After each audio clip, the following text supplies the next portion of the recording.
დადებითი არის ის, რომ გვინდა თუ არ გვინდა ტაქსები და ტაქსების საქმიანობა არის ეკონომიკური საქმიანობა და შესაბამისად ეკონომიკური საქმიანობა გარკვეული კანონის ფარგლებში, გარკვეული სახელმწიფო რეგლამენტაციის და სახელმწიფო რეგულირების ჩარჩოებში უნდა იყოს მოქცეული. დღეს პრაქტიკულად ეს საკითხი არის მოუგვარებელი, ანუ არანაირი სტანდარტი დაცული არ არის, ვისაც უნდა, რა ტიპის მანქანითაც უნდა ახორციელებს სატაქსო მომსახურებას და მეორე საკითხია შესაბამისად ეს არ არის სახელმწიფო რეგულაციის ქვეშ მოქცეული და ამავდროულად გადასახადებს არ ეხება. ანუ ერთის მხრივ ეს არის საკითხი დაკავშირებული იმასთან, რომ არ არის დაცული მგზავრის უსაფრთხოების ჯანმრთელობის სტანდარტები, მიუხედავად მაგ ტექნიკური გამართულება, საერთაშორისო ნორმებთან შესაბამისობაში ყოფნა თავად ავტოსატრანსპორტო საშუალებების და ასე შემდეგ და ასე შემდეგ.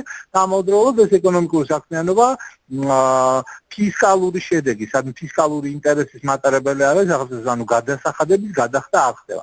თავისთავად ის, რომ ეს მართლაც უნდა მოექცეს სახელმწიფო რეგულირების ჩარჩოებში და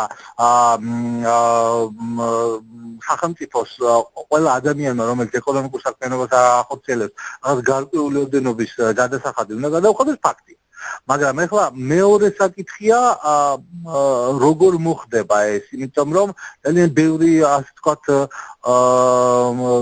სუდი გამოცდილება გვაქვს ამ თვალსაზრისით, ხელობაში მაქვს ის, რომ რაშიც კი ერევა ადგილობრივი თვითმმართველობა, ყველაფერს საბოლოო ჯამში მიდის ხოლმე გარკვეულ მონოპოლიზაციამდე, რომელიმე მეწარმე სუბიექტისთვის ექსკლუზიური საქმიანობის განხორციელების უფლების მინიჭებაზე და საბოლოო ჯამში აქედან გამომდინარე ზარალდება და ზიანდება ხოლმე მომხმარებელი. ეს რისკები არის კარგად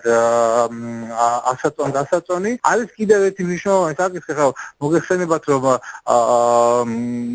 რიგითი ადამიანები, რომლებიც ასე ვთქვათ, სატაქსო მომსახურებას ეწევიან, ძალიან ხშირ შემთხვევაში ეს ხა მაინც დავხენილი ცხოვრების გამო არ ხდება ადამიანებს უჭირთ და ძალიან ხშირად მიმართავენ ხოლმე რაღაც ასე ვთქვათ, დამატებითი შემოსავლის მიღების მიზნით საკუთარი ავტომობილით სატაქსო მომსახურებას ახორციელებენ.